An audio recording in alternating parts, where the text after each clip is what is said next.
Olá, sejam todos muito bem-vindos aqui no meu canal. Eu me chamo Júnior Nogueira, sou hipnólogo clínico e facilitador comportamental e hoje a gente vai falar sobre relacionamentos e situações traumáticas, como nos livrar através da hipnose, através da terapia mental de relacionamentos traumáticos e deixar a vida fluir. Então, se você quer saber sobre isso, vem comigo.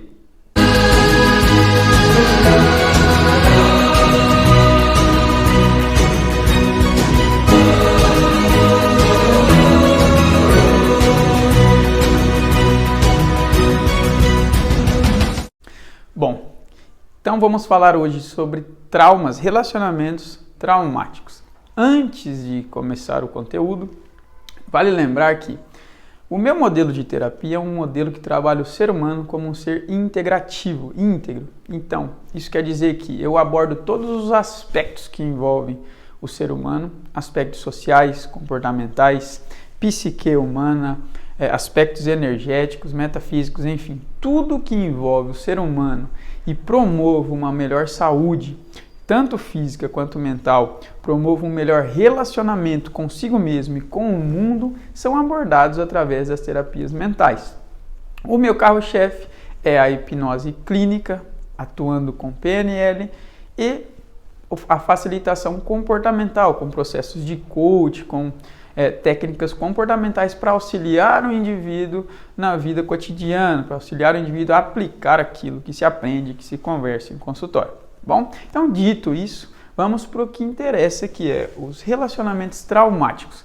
Antes de falar sobre relacionamentos traumáticos, como eles afetam a vida do indivíduo e como se libertar desses traumas promove uma melhor saúde, promove uma vida muito melhor para aquela pessoa que está se libertando desse trauma, vamos entender o que são traumas, tá? Então, traumas é tudo aquilo que provoca na minha psique, que provoca na minha mente, na minha estrutura interna, um estado de profundo alerta e profundo pânico, promovendo, então, fazendo com que o meu cérebro promova um afastamento daquela condição, um afastamento daquela situação em que ele ative todos os mecanismos de alerta para que eu não participe daquela ação que me provoca trauma. Vou dar um exemplo. Então, sou criança, de repente vejo uma aranha lá no canto da sala, né? Eu não conheço, não sei muito bem, vejo que é um inseto, já vi outros insetos, mas é a primeira vez que vou ver uma aranha. Mãe, então olho para minha mãe está extremamente histérica, gritando, meu Deus, vem matar, chamando o meu pai. Então, eu olho para aquilo e falo, nossa, aquele bicho deve ser muito perigoso. E vendo a pessoa que eu mais amo, que é a minha mãe, gritando naquele estado, eu acendo uma lâmpada de extremo alerta interno. Então eu não quero de maneira alguma chegar perto daquele bicho. E minha mãe fala, sai daí, senão você vai morrer e tal. Então eu estabeleço uma conexão entre aquele bicho e a morte completamente. Aquilo torna-se, no meu cenário mental, uma pintura, uma paisagem de extremo risco, de extremo perigo. Então, está marcado, cravado naquele momento uma situação provavelmente traumática em que eu não vou poder ouvir falar mais aquele inseto ou ver a imagem daquele inseto, que toda a minha fisiologia vai ser mudada, vai ser mexida para que eu me afaste, para que eu nem queira mais falar daquele inseto. Ter medo é uma coisa, promover o medo de uma forma saudável em que eu não pegue na mão, que eu não vá brincar com aquele inseto, é uma coisa. Agora, trauma é não conseguir estar no mesmo ambiente. É pensar que aquele inseto é muito maior que eu, muito mais poderoso que eu não conseguir. Eu entrar em estado de profundo pânico e existem pessoas que desmaiam na presença desses insetos. É claro que é só um exemplo, poderia ser com qualquer situação, tanto física quanto mental. Eu nem preciso ter contato com aquela situação de maneira real, de uma maneira física, para que ela se torne uma situação traumática na minha vida, né? Então a nossa mente não difere muito entre o que eu vivi realmente e o que eu aprendi de uma maneira mental, em que eu vivi apenas na minha mentalidade, tá? Como se forma? Quais aspectos que contribuem para a formação, para a síntese desse trauma? Lembra que nosso corpo, me desculpe desculpe esse desenho, tá? Eu gosto de artes, mas não sou um bom desenhista de maneira alguma, vocês podem notar aqui, mas é só para ilustrar. Nosso corpo e a nossa mente estão extremamente conectados. Então nós sentimos as sensações através do nosso corpo. O trauma ele se manifesta no nosso corpo de uma maneira geral, intensa, através de situações, por exemplo, como os marcadores somáticos, em que no cenário da nossa mente, no nosso cenário corporal, o nosso corpo avisa a nossa mente para evitar aquele tipo de contato de uma maneira intensa. Então nós sentimos as sensações de extremo pânico apenas em pensar naquela situação que gerou o trauma, tá? Esse aqui é o neurônio, então o neurônio que transmite o impulso elétrico, ele forma aquilo que nós chamamos de engramas, que também são conteúdos topograficamente organizados, que formam todas as nossas imagens mentais. Esses neurônios atuam de uma forma intensa na situação traumática, trazendo geralmente imagens extremamente exacerbadas, enormes na nossa mente, provocando então a nossa reação imediata. Por que eu estou dizendo isso? Isso faz parte da PNL também. Geralmente em situações traumáticas, em que promovam trauma, só de você pensar naquela situação, hormônios são liberados, emoções intensas são liberadas, porque a nossa mente, nosso cérebro, nossa fisiologia conecta emoções através do nosso sistema límbico, através do nosso tronco cerebral, emite informações de extremo perigo à vida, inclusive, e todo esse processo, todo esse emaranhado junto promove aquela situação traumática. Mas voltando ao cenário mental, provavelmente uma situação que te provocou um trauma tem um enorme potencial na sua mente. Geralmente é uma imagem mais vívida, né? Com mais cores, geralmente ela se apresenta de uma forma enorme. Então recebo pessoas em consultório, já vi reestruturação, ressignificação de traumas com insetos, por exemplo, em que a pessoa via um inseto enorme, muito maior do que ele realmente se apresentava, e só alterando-se essas imagens através da hipnose, mexendo nessa estrutura linguística mental, se é possível se libertar desse trauma. Então, todo o nosso corpo participa da situação traumática.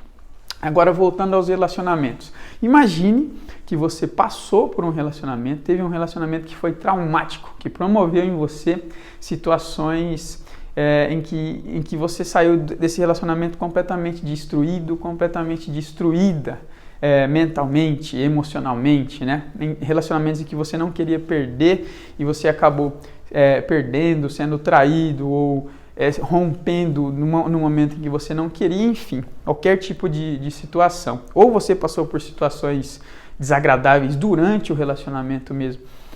Existem muitos aspectos envolvidos no relacionamento. Existem, por exemplo, crenças, estruturas que você forma interiormente e projeta nos relacionamentos. Então tem pessoas que são dependentes de outras pessoas, pessoas que são extremamente carentes, então acabam entrando para reforçar essas crenças em relacionamentos abusivos, e isso vai trazendo uma situação de profundo sofrimento para a pessoa. Mas hoje eu vou falar de uma situação mais comum em relação ao trauma. Para você entender os relacionamentos, é preciso se aprofundar bem na história do indivíduo. Cada pessoa é uma pessoa diferente, precisa ser estudada de uma maneira singular, de uma maneira única, tá bom?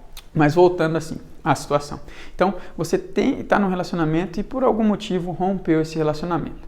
Esse relacionamento, ele expressava no seu cenário cerebral, provavelmente, por isso que você estava vivendo ele, uma profunda expressão de prazer, de amor, de sentimentos positivos, em que no seu cérebro eram liberados neurotransmissores como, por exemplo, a ocitocina, que é chamado de neurônio do amor. Quando estou extremamente apaixonado, quando eu estou me relacionando com uma pessoa que me causa um enorme prazer, aquela substância liberada, e ela atinge um nível de ápice no meu cérebro. Então, aquela pessoa, aquele relacionamento é a minha fonte de maior prazer, de maior amor, de maior liberação desse neurotransmissor.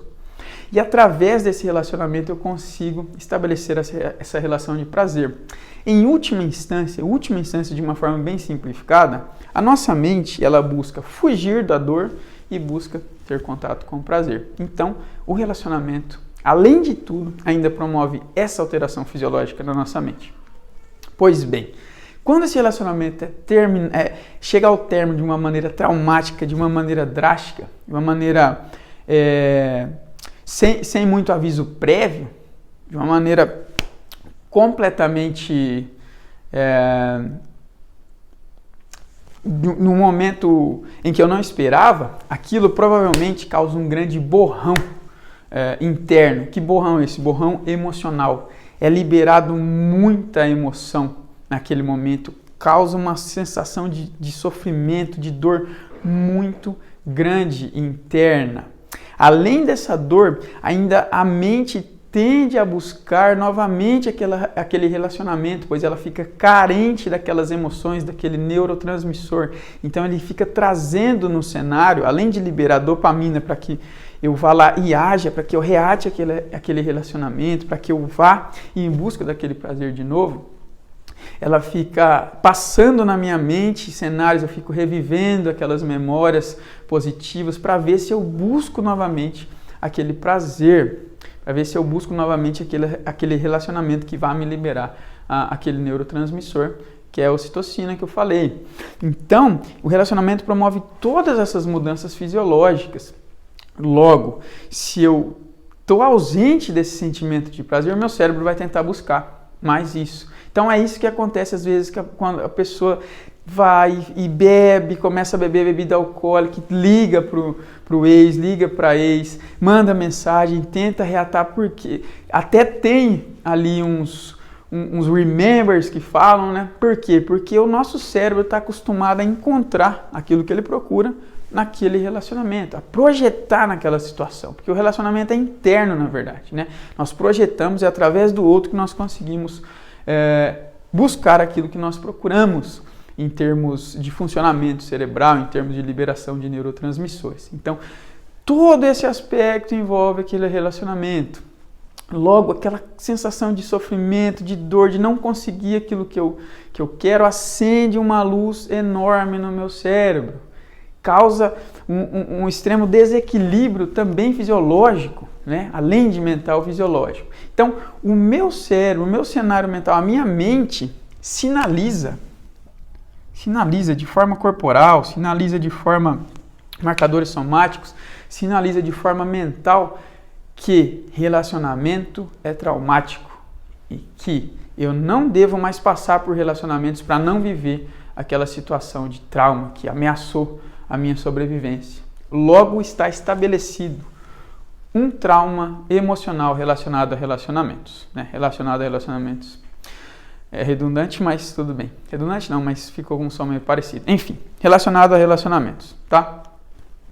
Logo, essa pessoa vai buscar evitar qualquer tipo de relação. Então, ela pode até se relacionar com as outras pessoas, mas quando ela começa a perceber que ela está se apaixonando, ela pega e já some, já não quer mais aquele tipo de relação. Ou pior, ela começa a não querer não se relacionar com ninguém. Ela ela estabelece uma conexão entre relacionamento e sofrimento. Aquela conexão que era prazerosa torna-se uma conexão extremamente desagradável e traumática. Então a pessoa segue várias vezes na vida evitando relacionamentos, não consegue mais se relacionar de uma forma amorosa com ninguém, não consegue mais ser livre, se entregar de corpo e alma para os relacionamentos.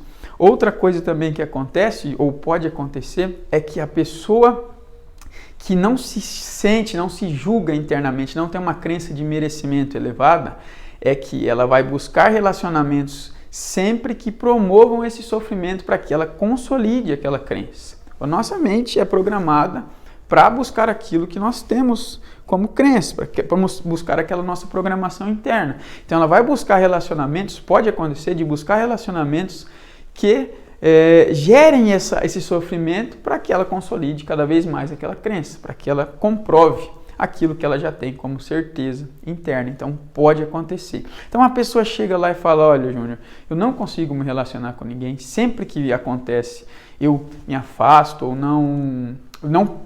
prefiro não prosseguir, me causa um bloqueio, eu não consigo ir.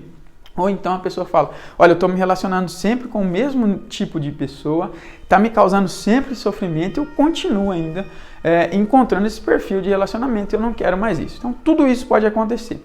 Como a hipnose atua, então, sobre esse fato, sobre essas situações? É claro que toda a hipnose que eu faço, que eu promovo, todo estado hipnótico que a gente vive no consultório é um estado único, é de pessoa para pessoa, né? É sob medida a sessão de hipnose.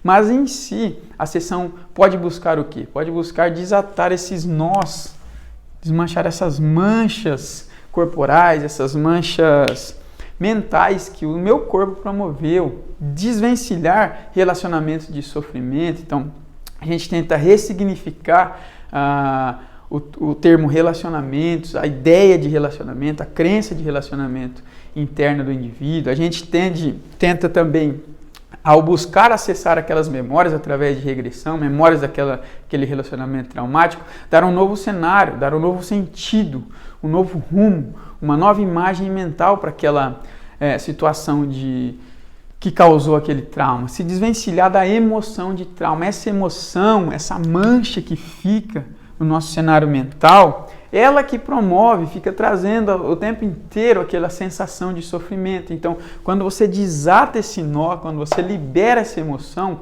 então você desvincula relacionamento dessa emoção negativa ou dessa falta de emoção positiva, a tendência é a mente voltar a funcionar de uma forma correta e a pessoa poder voltar a ter relacionamentos saudáveis. Afinal, passar por problemas de relacionamento quase todo mundo passa, né? E o saudável de verdade é que a gente nos relacione com as outras pessoas. Mesmo que você não tenha muitos relacionamentos amorosos, né? Mas a nossa tendência é nos relacionar com as outras pessoas. É por isso que a gente existe. É por isso que a nossa espécie sobreviveu também, pela nossa capacidade de socialização, de nos relacionar. Então, liberar esses traumas através da hipnose é um processo natural que acontece. Então, a hipnose pode me ajudar em traumas de relacionamento? Com certeza pode. Através da hipnose, nós conseguimos desvincular essas emoções, nós conseguimos estabelecer uma nova relação mental entre relacionamento e vida externa, vida diária mesmo, tá bom? Então, tentei falar de uma forma enxuta que desse para entender. Existe muito mais, claro, conteúdo além do que isso, existe muito mais além, mas eu trouxe aqui de uma forma mais direta para que vocês aí entendam e para que fique mais fácil a nossa conexão e a compreensão. Bom, então é isso hoje. Lembre-se sempre, assuma o controle. Até o próximo. Tchau, tchau.